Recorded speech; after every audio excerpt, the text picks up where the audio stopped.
Hello everyone, this is Darshika Nishad here. Welcome to my YouTube classes. आज की video में हम बात करेंगे मस्कुलर टिश्यू के बारे में। तो आ जाओ मस्कुलर टिश्यू के बारे में डिस्कस कर लेते हैं। ठीक है, पहला क्या है, देखो मस्कुलर टिश्यू का मीन्स क्या है। हम अपनी मसल्स के टिश्यू के बारे में बात कर रहे हैं।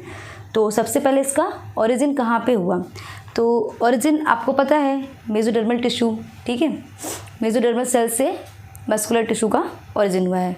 सो राइट है,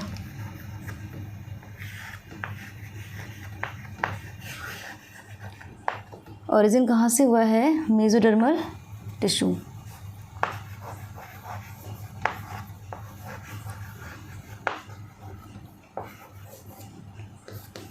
मेसोडर्मल सेल, ठीक, मेसोडर्मल सेल से आपका ये मस्कुलर टिश्यू पूरा का पूरा बना हुआ है।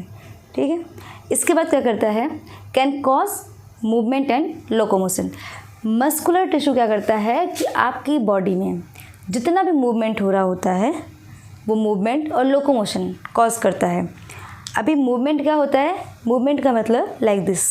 ठीक है, आपने हैंड्स का मूवमेंट कर रहे हो, ठीक है, आईलेट का मूवमेंट कर रहे हो, ये क्या है, मूवमेंट है। Movement is change the position of your body but body is there only. ठीक है, एंड लोकोमोशन क्या है, आपकी देखो आपकी बॉडी का जो मूवमेंट है, मूवमेंट तो चेंज हो रहा है लेकिन क्या है, आपका जो बॉडी का पोजीशन है वो सेम है। लोकोमोशन क्या है, मैं इधर से चल के अगर मैं इधर आ रही हूँ, ठीक है, दिस इज़ कॉल्ड लोकोमोशन। जब हमारे पैरों का यूज़ हो रहा है, ठीक है, हमारी बॉडी एक प्लेस से दूसरे प्लेस पे ट्रांसफ़र हो रही है, ठीक है, अपनी पोजीशन को चेंज कर रही है, this is called locomotion. So I right here,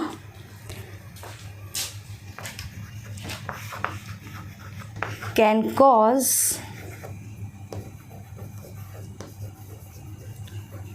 movement and locomotion.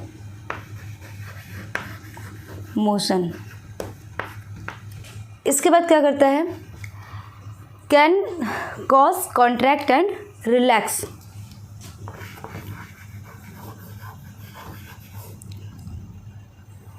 Contract and relax. ठीक है, तीन बातें ध्यान में रख लो। फर्स्ट, मेसोडर्मल सेल्स होती हैं जिससे कि आपका ये मस्कुलर टिश्यू का ओरिजिन हुआ होता है। मतलब आपका जितना भी मसल्स होता है वो मेसोडर्मल टिश्यू का, मेसोडर्मल सेल्स का बना हुआ होता है। सेकेंड क्या करता है, ये आपकी बॉडी में मूवमेंट और लोकोमोशन को कॉज करता है। ठीक है, इसी की वजह से आपकी बॉडी में सारा मूवमेंट होता है, जितना भी लोकोमोशन होता है वो सब चीज़ें होती हैं। इसके बाद क्या करता है कि आपका जो बॉडी में मसल्स का जो कॉन्ट्रैक्शन और रिलैक्सेशन होता है वो भी इसी मस्कुलर टिश्यू की वजह से होता है। अब कॉन्ट्रैक्शन और रिलैक्सेशन होता कैसे है, देखो आपके जो मसल्स होते हैं वो छोटे छोटे मसल सेल्स से मिलकर बने होते हैं। ठीक है, तो देखो ये क्या है, आपका एक मसल्स है, रिलैक्स मसल है ये, this is called relax muscle. ठीक है, इसके बाद ये कॉन्ट्रैक्ट हो करके मसल्स होती हैं वो छोटी हो जाती हैं। ये बड़ा वाला मसल्स मतलब अभी ये रिलैक्स पोजीशन में है तो ये फैल गया है। कॉन्ट्रैक्ट का मतलब अपनी पोजीशन थोड़ी सी छोटी कर ले, अपना साइज़ थोड़ा सा छोटा कर ले, तो ये क्या हो गया, कॉन्ट्रैक्ट हो गया। ठीक, अब देखो ये कॉन्ट्रैक्शन और रिलैक्सेशन होता कैसे है। हमारी पूरी की पूरी बॉडी दो सिस्टम पे वर्क करता है, मतलब हमारी बॉडी दो सिस्टम पे वर्क करता है। पहला क्या है, नर्वस सिस्टम, दूसरा आपका एंडोक्राइन सिस्टम। ठीक है, तो ये दो सिस्टम होते हैं जो आपकी बॉडी को नचाते हैं, जिनके इशारे पे हमारी बॉडी नाचती रहती है। ठीक है, nervous system and endocrine system. तो यहाँ पे आपको नर्वस सिस्टम देखना है। तो देखो ये देखो, ये क्या है, एक न्यूरॉन है। ठीक है,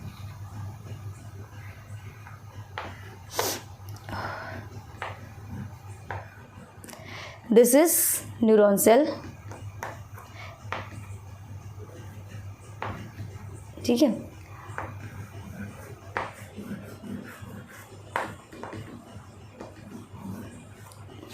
ये इसका एक्सॉन वाला पार्ट हो गया, ये है axon, this is called dendrites, ठीक है। अब और ये इसका एक्सोनल एंड है। ये न्यूरॉन्स बहुत ही हैप्पी है। क्यों? उसका रीज़न है इसके हैप्पी होने का, क्योंकि जो हमारी जो मसल्स और न्यूरॉन्स के बीच में जो वर्क हो रहा होता है ना, वो मास्टर एंड स्लेव की तरह काम कर रहे होते हैं। यहाँ पे जो न्यूरॉन्स होते हैं वो एज अ मास्टर वर्क करता है, और जो हमारी मसल्स होती हैं वो एज अ स्लेव वर्क करता है।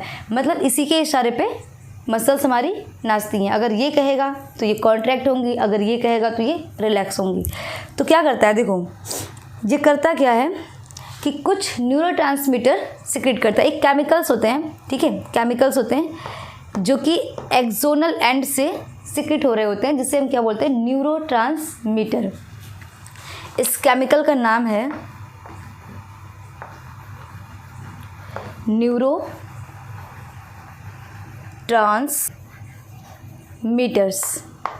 ठीक है। This chemical is called neurotransmitters. अब ये जो मसल सेल है, ठीक है, इस मसल सेल के ऊपर इस न्यूरोट्रांसमीटर्स जो सिक्रेट हुए जो केमिकल्स हैं,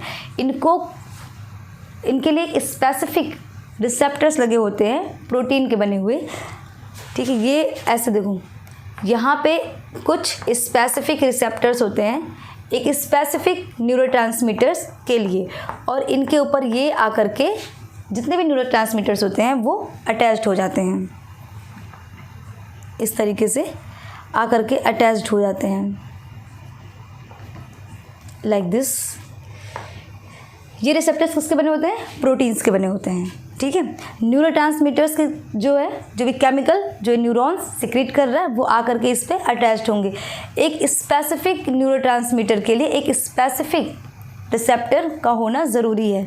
मसल सेल्स में ज़्यादातर करके आपको एसिटाइल कोलिन के रिसेप्टर्स मिलेंगे, क्योंकि मोस्टली वही होता है, ठीक है। और भी होते हैं बट एसिटाइल कोलिन जो होता है वो ज़्यादा होता है, अबंडेंट इसी की होती है, ठीक है, मोस्टली प्रेजेंट होता है। अब क्या होता है, देखो सेल के अंदर पोटेशियम की कंसंट्रेशन आयनिक कंसंट्रेशन ज़्यादा होती है।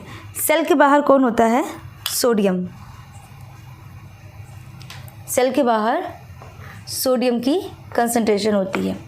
अब देखो क्या होता है, ये जो सोडियम है, ठीक है, और ये है पोटेशियम। ये जो सोडियम है, सोडियम, ठीक है, सोडियम इस सेल के अंदर एंट्री नहीं कर सकता है। यहाँ आयनिक कंसंट्रेशन ज़्यादा होने के बावजूद भी ये इसके बाहर नहीं जा सकता है। Why? Because this membrane is not freely permeable to potassium and sodium. Okay, ये इसके लिए फ्रीली परमेबल नहीं है कि ये सोडियम और पोटेशियम की एंट्री और एग्जिट करवा सके। तो इसलिए सोडियम बाहर ही रहता है, पोटेशियम अंदर होता है। लेकिन ये सोडियम एंट्री करता है, कब करता है? जब ये न्यूरोट्रांसमीटर इस रिसेप्टर पे बाइंड होते हैं, तब ये जो मेम्ब्रेन है वो परमेबल हो जाती है और ये सोडियम इसके अंदर एंट्री कर जाता है, ठीक है। अभी ये परमेबल हो गया, now sodium is happy and ये क्या करेगा, इसके अंदर एंट्री करेगा। तो इसके अंदर जब एंट्री करता है तो आपने सेल्स वाले चैप्टर में, जब मैं आपको सेल वाला चैप्टर करा रही थी तो उसमें मैंने आपको एक ऑर्गेनेली पढ़ाई थी, कुछ इस तरह से दिखने में थी, इस तरीके की एक ऑर्गेनेली मैंने आपको पढ़ाया था, ठीक है, जिसका नाम क्या है? Endoplasmic reticulum. इस ऑर्गेनेली में क्या होता है? इस ऑर्गेनेली में मैंने आपको बताया था वहाँ पे कि कैल्शियम का स्टोरेज होता है, मतलब यहाँ पे कैल्शियम स्टोर हो रहे होते हैं, कैल्शियम का घर होता है, ठीक है। और लिख देते हैं यहाँ पे, ये क्या है? कैल्शियम का स्टोरेज है, इसके अंदर कैल्शियम भरा पड़ा है इस ऑर्गेनेली के अंदर। ये मैंने आपको वहाँ पे बताया था, मैंने बोला था अभी के लिए आप रट लो, टिश्यू वाले चैप्टर में हम उसे करेंगे। अब यहाँ पे हमें क्या देखना है कि ये करता क्या है, इसका यहाँ पे होना क्यों ज़रूरी है और एक ये काम क्या करता है, ठीक है, बस यही देखना है। अभी जैसे सोडियम का एंट्री होगा ना, ठीक है, तो ये इस ऑर्गेनेली से आज़ाद हो जाएंगे, इसके लिए दरवाज़ा खुल जाएगा यहाँ से बाहर आने के लिए। तो जैसे दरवाज़ा ओपन होगा ना इसको बाहर आने के लिए, ये कैल्शियम आयन बाहर आएंगे, ठीक है। और जैसे ही कैल्शियम आयन बाहर आएगा क्या होगा कि मसल्स कॉन्ट्रैक्ट हो जाएंगी।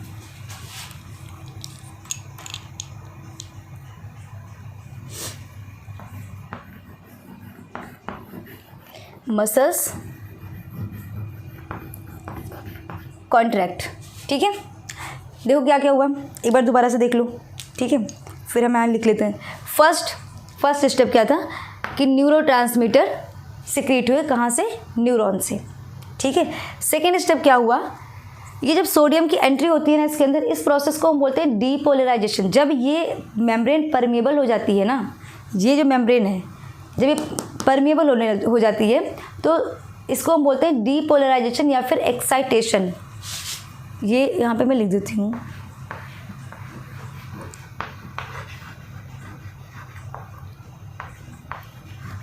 डीपोलराइजेशन या फिर इसे हम बोलते हैं एक्साइटेशन।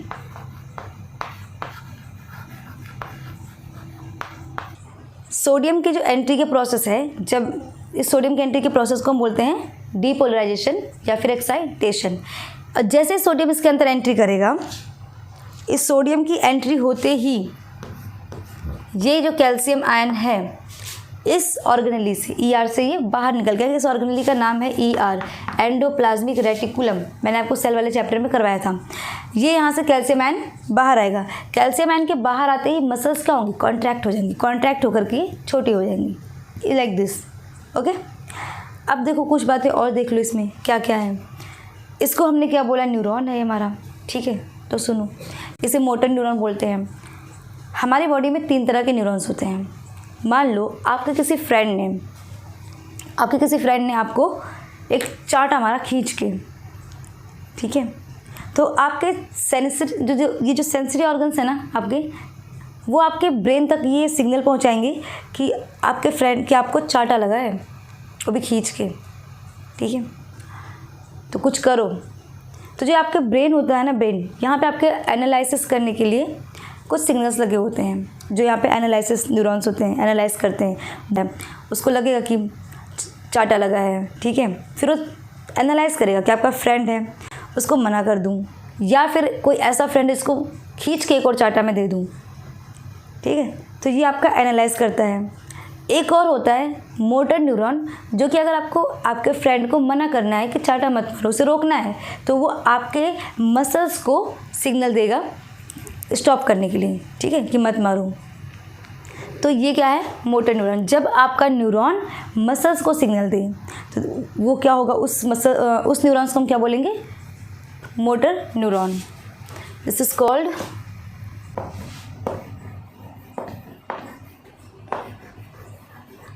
Motor neuron. ठीक है, this is called motor neuron.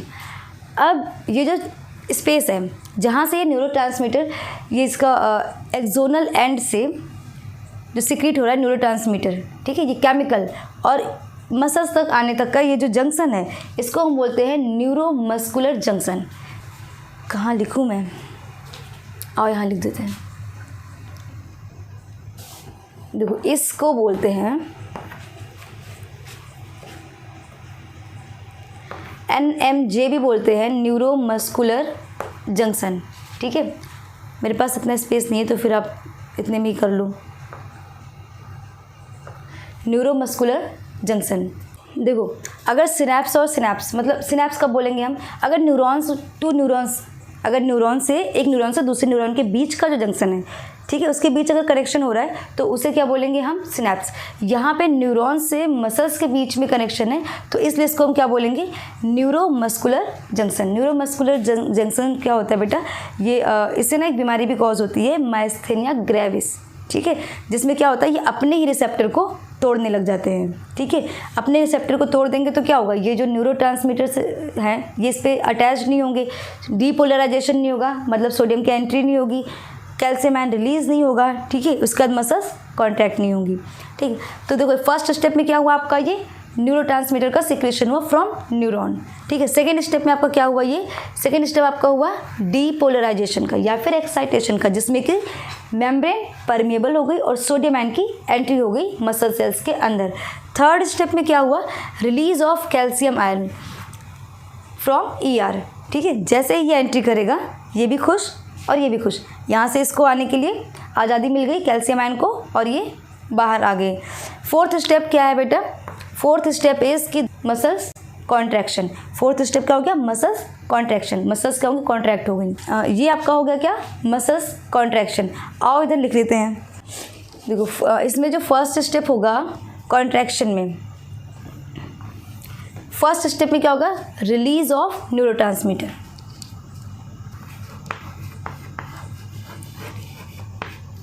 Secretion of neuro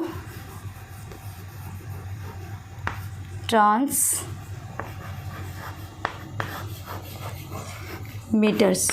ठीक, सेकेंड स्टेप क्या होगा इसका, सेकेंड स्टेप होगा बेटा depolarisation.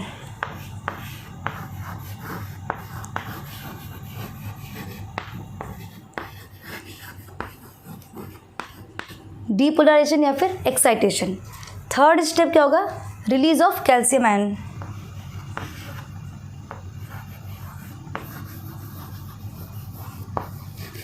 Release of calcium ion. And fourth step, this is the final step, muscles will contract।